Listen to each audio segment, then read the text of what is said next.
Hello, my amazing children. This is Grandma Carla, and I am going to read to you another Beverly Cleary book, and this one is called Ramona and Her Mother. And I think I'm going to like this book because I happen to be a mother, and I happen to have two very wonderful mothers in my life. My own mother is just about my very best friend. She can talk to me about anything, and I can talk to her about anything. And my mother-in-law, I go see her every morning and drink coffee with her and just have a good time with her. And she is also one of my very best friends. And so I hope that you feel about your mother the same way that I feel about my mothers. And let's see how Ramona feels about her mother. I'm sure she has a wonderful mother. Mothers are a special gift from God. Chapter 1, A Present for Willa Jean. When will they be here? Asked Ramona Quimby, who was supposed to be dusting the living room, but instead was twirling around trying to make herself dizzy. She was much too excited to dust. In half an hour, cried her mother from the kitchen, where she and Ramona's big sister Beatrice were opening and closing the refrigerator and oven doors, bumping into one another, forgetting where they had laid the pot holders, finding them, and then losing the measuring spoons. The Quimbys were about to entertain their neighbors at a New Year's Day brunch to celebrate Mr. Quimby's finding a job at the ShopRite market after being out of work for several months. Ramona liked the word brunch, half breakfast and half lunch, and secretly felt the family had cheated because they had eaten their real breakfast earlier. They needed their strength to get ready for the party. And Ramona, said Mrs. Quimby, as she hastily laid out silverware on the dining room table, be nice to Willa Jean, will you? Try to keep her out of everyone's hair. Ramona, watch that you're doing, said Mr. Quimby, who was laying a fire in the fireplace. You almost knocked over the lamp. Ramona stopped twirling, staggered from the dizziness, and made a face. Willa Jean, the messy little sister of her friend Howie Kemp, was sticky, crumby into everything and always had to have her own way. And behave yourself, said Mr. Quimby. Willa Jean is company. Not my company, thought Ramona, who saw quite enough of Willa Jean when she played at the Howie's house. If Howie can't come to brunch because he has a cold, why can't Willa Jean stay home with their grandmother too? Ramona asked. I really don't know, said Ramona's mother. That isn't the way things worked out. When the Kemps asked if they could bring Willa Jean, I could hardly say no.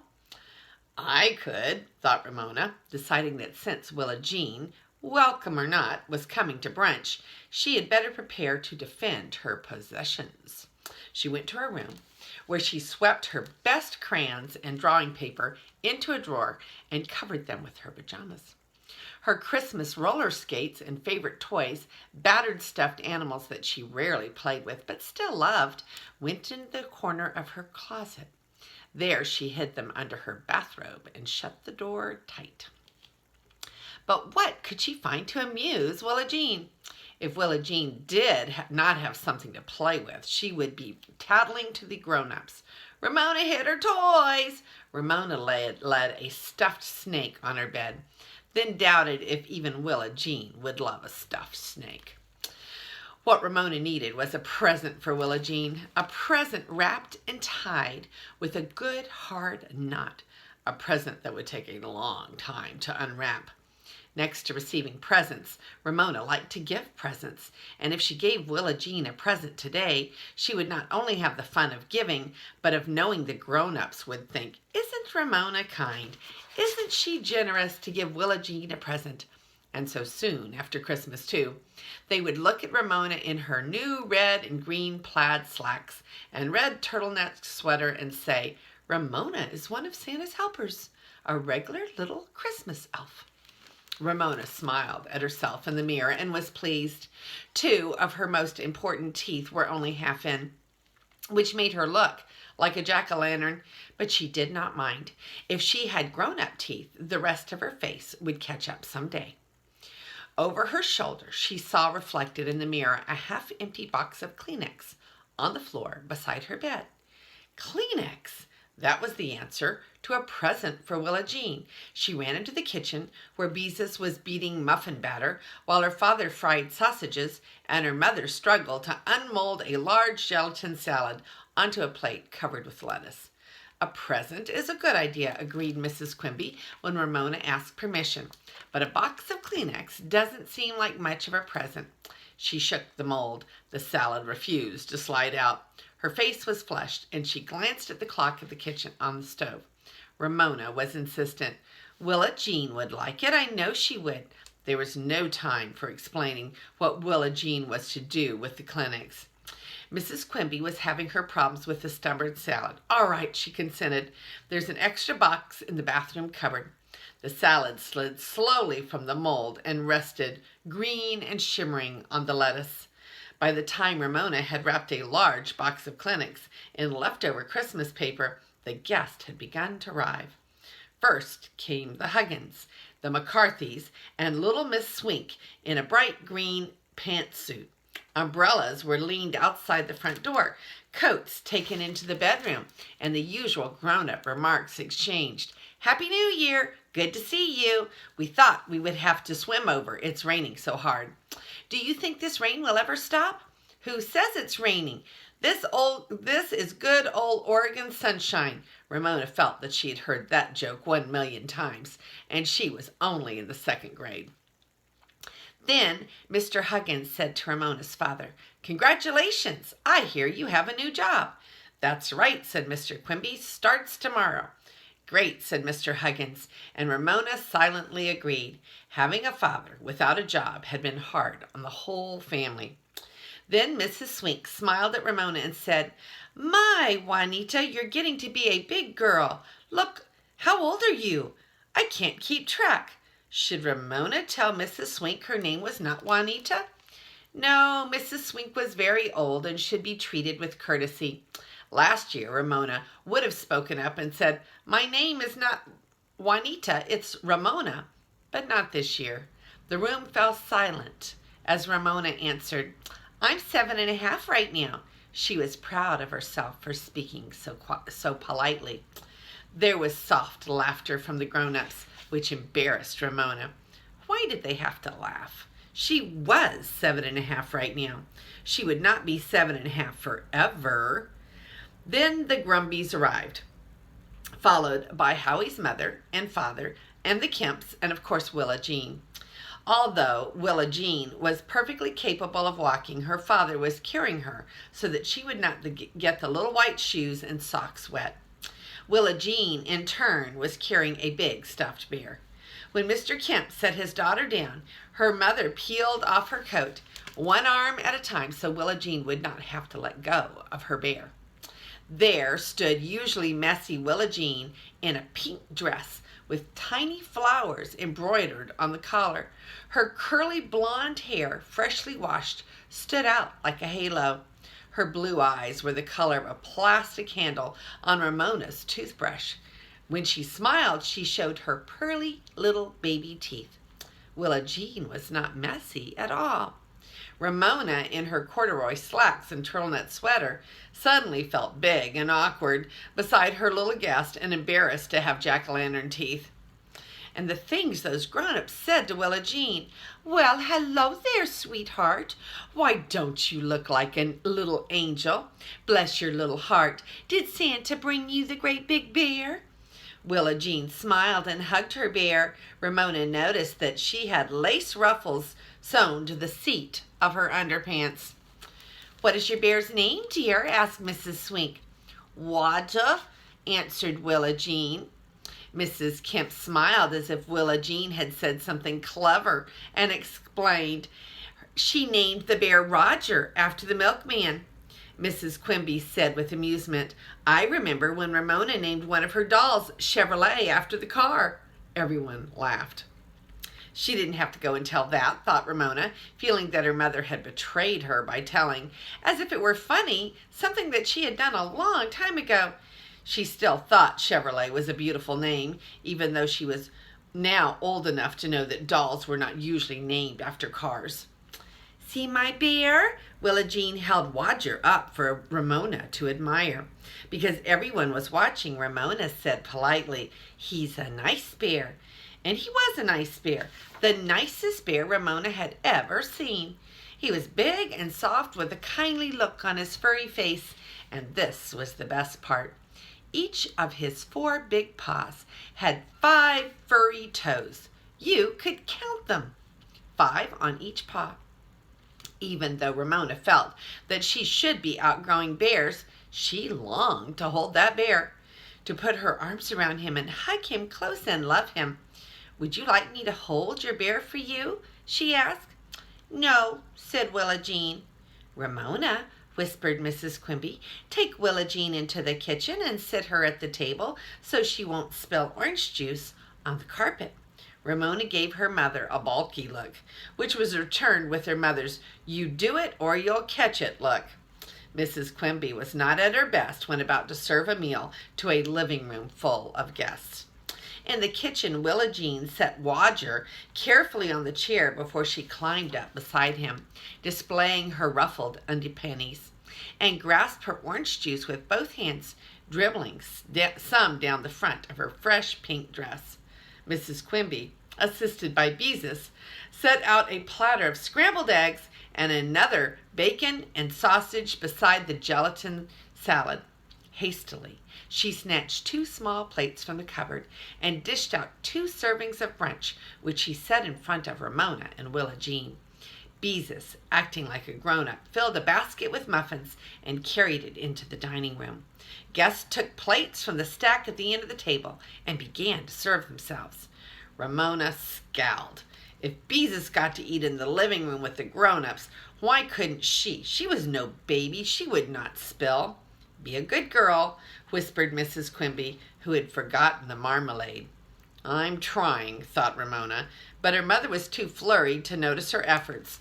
Willa Jean took 1 bite of scrambled eggs and then went to work, patting the rest flat on her plate with the back of her spoon. Ramona watched her charge give her egg a final pat with the back of her spoon, pick up her bear, and trot off to the living room, leaving Ramona alone to nibble a muffin, think, and look at her artwork, arithmetic papers, and some cartoons that her father had drawn, which had been taped to the refrigerator door for the family to admire. Nobody missed Ramona. All alone out there in the kitchen, conversation from the living room was boring, all about high prices and who would be the next president, with no mention of children or anything interesting until someone said, "Oops, careful, Willa Jean." Then Mrs. Kemp said, No, Willa Jean, mustn't put your fingers in Mr. Grumpy's marmalade. It's sticky." Mrs. Quimby slipped into the kitchen to see if the coffee was ready.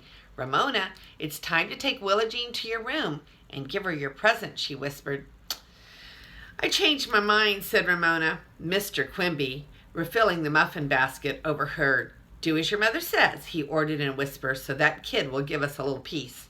Ramona considered. Should she make a fuss? What would a fuss accomplish? On the other hand, if she gave Willa Jean her present, maybe she would have a chance to hold that lovable bear for a little while.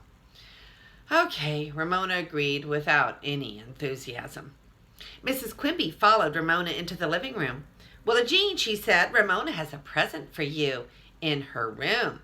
Willa Jean's attention was caught. "Go with Ramona," Mrs. Quimby said firmly.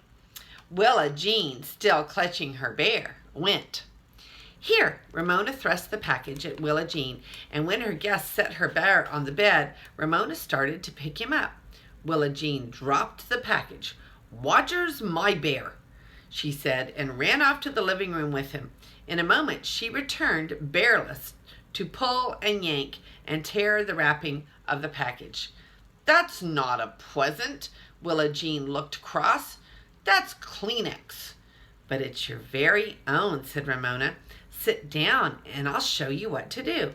She broke the perforation on the top of the box and pulled out one pink sheet and then another. See, you can sit here and pull out all you want because it's your very own. You can pull out the whole box if you want. She did not bother telling Willa Jean that she had always wanted to pull out a whole box of Kleenex, one sheet after another. Willa Jean looked interested. Slowly she pulled out one sheet, then a second, and another, and another. She began to pull faster. And soon she was pulling out sheet after sheet and having such a good time that Ramona wanted to join the fun. "It's mine," said Willa Jean when Ramona reached for a tissue. Willa Jean got her feet and pulled and flinging ran down the hall to the living room. Ramona followed. "See me," Willa Jean ordered the grown-ups as she began pulling and flinging Kleenex all over the room.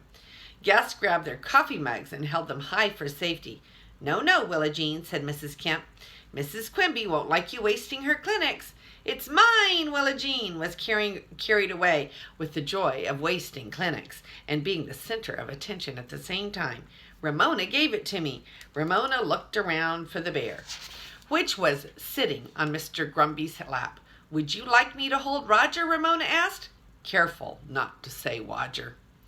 No, the bear's owner saw through Ramona's scheme. "Roger wants to sit there." Mr. Grumpy did not look particularly pleased. Willa Jean's parents made no effort to stop their daughter's spree of pull and fling. Ramona watched, feeling much older than she had earlier in the day. She also felt awkward while Beezus moved around the living room, dodging Willa Jean and pouring coffee as if she were a grown-up herself. At first, guests were amused by Willa Jean, but amusement faded as coffee mugs had to be rescued every time that Willa Jean passed by. Pink Kleenex littered the room. Ramona heard Mr. Huggins whisper, "How much Kleenex is in a box, anyway?" Mrs. McCarthy answered, 250 sheets. "That's a lot of Kleenex," said Mr. Huggins. When Willa Jean came to the last piece of Kleenex, she climbed to the couch and carefully laid it on Mr. Grumpy's bald head. "Now you have a hat," she said. Conversation died, and the party died too. No one called Willa Jean an angel now, or blessed her heart. The Grumpies were first to leave. Mr. Grumpy handed the bear to Willa Jean's mother as Willa Jean filled her arms with pink tissues and tossed them into the air. "Whee!" she cried and scooped up another armful. "Whee!" Their departure seemed to be a signal for everyone to leave. "Don't you want to take the Kleenex with you?" Mrs. Quimby asked Willa Jean's mother. "We can put it in a bag." "That's all right. Willa Jean has had her fun." Mrs. Kemp was helping Willa Jean into her coat. "Bye-bye," said Willa Jean prettily as her father carried her and Roger out the door. Other guests were telling Mr. and Mrs. Quimby how much they had enjoyed the brunch. Beezus was standing beside them as if it had been her party too. Mrs. McCarthy smiled. "I can see that you are your mother's girl," she said. "I couldn't get along without her," Mrs. Quimby replied generously. "Goodbye, Juanita," said little Mrs. Swink. "Goodbye, Mrs. Swink," answered Ramona, polite to the end. She tossed an armful of Kleenex into the air so that her mother might notice her too. Somehow, tossing someone else's pulled-out Kleenex was not much fun, and Mrs. Quimby was so busy saying goodbye to the other guests that she did not pay any attention. At last the door was closed, and from the porch where the neighbors were opening umbrellas, Ramona's sharp ears caught her name. "Willa Jean certainly reminds me of Ramona when she was Willa Jean's age," someone said, and someone else answered, "She's Ramona all over again, all right." Ramona was filled with indignation. "Willa Jean is not me all over again," she thought fiercely. "I was never such a pest." "Whew," said Mr. Quimby. "That's over. What's the matter with those people letting that kid show off like that?" "Too much grandmother, I suppose," answered Mrs. Quimby. "Or maybe it's easier for them to ignore her behavior. Come on, let's all pitch in and clean up this place. And Mr. Quimby, Ramona, you find a bag and pick up all the Kleenex." "Kleenex is made of trees," said Beezus, already helping her mother collect coffee mugs from the living room. "We shouldn't waste it." Lately, Beezus had become a friend of trees. "Put the bag of Kleenex in the cupboard in the bathroom," said Mrs. Quimby, "and let's all remember to use it." I never was as awful as Willa Jean, Ramona told herself as she went to work collecting 250 pieces of scattered pink clinics. I know I wasn't. She followed the trail of clinics back into her bedroom, and when the 250th piece was stuffed into the bag, she leaned against her dresser to study herself in the mirror. How come nobody ever calls me my mother's girl? Ramona thought. How come mother never says she couldn't get along without me? Do you think Ramona's having some issues, some feelings of inadequacy maybe? Maybe she doesn't feel like her mother loves her as much as she loves her older sister, Jesus. But you know that's not true. All right, so let's look at, this is a picture of Ramona. Remember, Ramona's 7.5 years old. And here is a picture of Ramona saying hi to Willa Jean and the nice, beautiful, big, squishy bear that Ramona longed to hold. Never got a chance, did she? And that is a picture of the Kleenex being pulled out by Willa Jean and thrown all over the living room while the adults sat and tried to have their conversation. And nobody even stopped Willa Jean from pulling out all of that stuff. That is the end of chapter 1. And this is Grandma Carla, and I love you.